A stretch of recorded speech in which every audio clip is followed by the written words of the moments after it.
भगवान कृष्ण भारतीय संस्कृति के आदर्श पारिवारिक पुरुष हैं। दूर दूर तक फैली रिश्तेदारी निभाना, हर रिश्ते को सहेजना, हर संबंध को उसका मान देना और किसी के साथ अन्याय न होने देना भारतीय परिवारों के मुखिया का मुख्य कर्तव्य माना जाता है। हमारे यहाँ मुखिया को मुख के समान माना गया है, जो अन्न ग्रहण कर शरीर के हर हिस्से को उसकी आवश्यकता का प्राप्य उपलब्ध कराता है। वह किसी के साथ पक्षपात नहीं करता, अन्यथा वह सही मायनों में मुखिया नहीं कहलाएगा। श्री कृष्ण ने सही मायनों में भारतीय परिवार की इस परंपरा को जीवंत किया है। इसी संबंध में एक कथा सामने आती है, जिसमें न्याय और रिश्तेदारी के द्वंद्व को श्री कृष्ण ने पूरी गरिमा के साथ निभाया है। यह उस समय की बात है जब किशोरवय कृष्ण शिक्षा पूरी कर लौट चुके थे और बाल लीलाओं का दौर समाप्त होकर किशोरावस्था अपने चरम पर थी। इस समय श्री कृष्ण राजकार्य में रुचि लेते हुए असुरों के विनाश में संलग्न हो चुके थे। इसी समय उन्हें सूचना मिली कि उनकी बुआ श्रुतकीर्ति के घर पुत्र का जन्म हुआ है।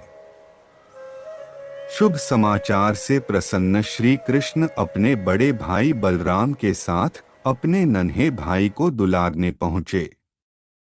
वहां पहुंचने पर कृष्ण ने अनुभव किया कि सब तरफ प्रसन्नता का वातावरण होते हुए भी बुआ कुछ खिन्न है।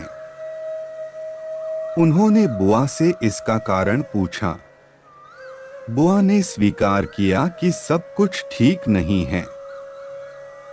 उनका पुत्र जन्मजात विकृति के साथ पैदा हुआ है और ज्योतिषीय गणनाएं अशुभ की भविष्यवाणी कर रही हैं। कृष्ण ने अपनी बुआ श्रुतकीर्ति से भाई को देखने की इच्छा प्रकट की। बुआ का पुत्र वाकई सामान्य नहीं था। इस बच्चे के 4 हाथ और 4 आंखें थी। बुआ ने बलराम और कृष्ण से बारी बारी बच्चे को गोदी में लेने को कहा।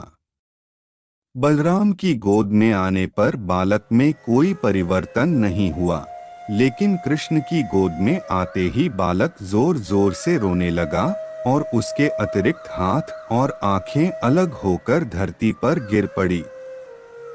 इस घटना से कृष्ण अचंभित थे कि अचानक उन्होंने बुआ को अपने चरणों पर गिरा पाया। बुआ बुरी तरह रो रही थीं। कृष्ण ने उन्हें उठाकर पूरी बात बताने को कहा।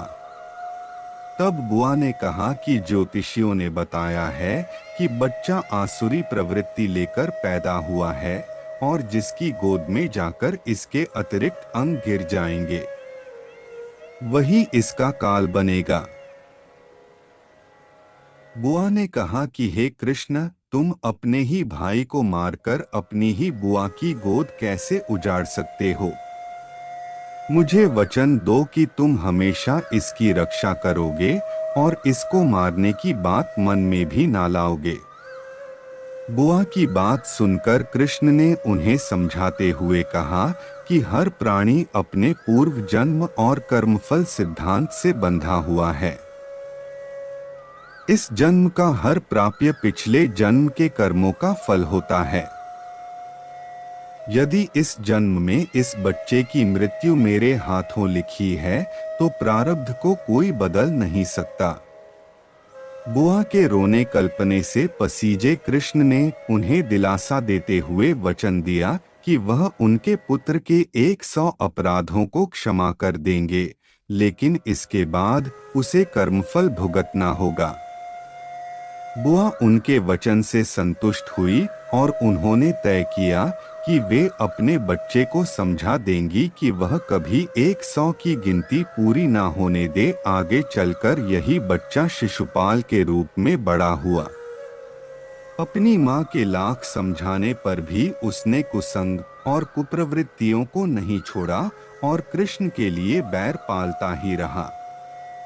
शिशुपाल ने हर वह कार्य किया जिससे कृष्ण अप्रसन्न हो और उसका वध करने के लिए उद्यत हों, क्योंकि बार बार उकसाने पर भी कृष्ण द्वारा संयम बरतने को वह उनकी कमजोरी मान बैठा था।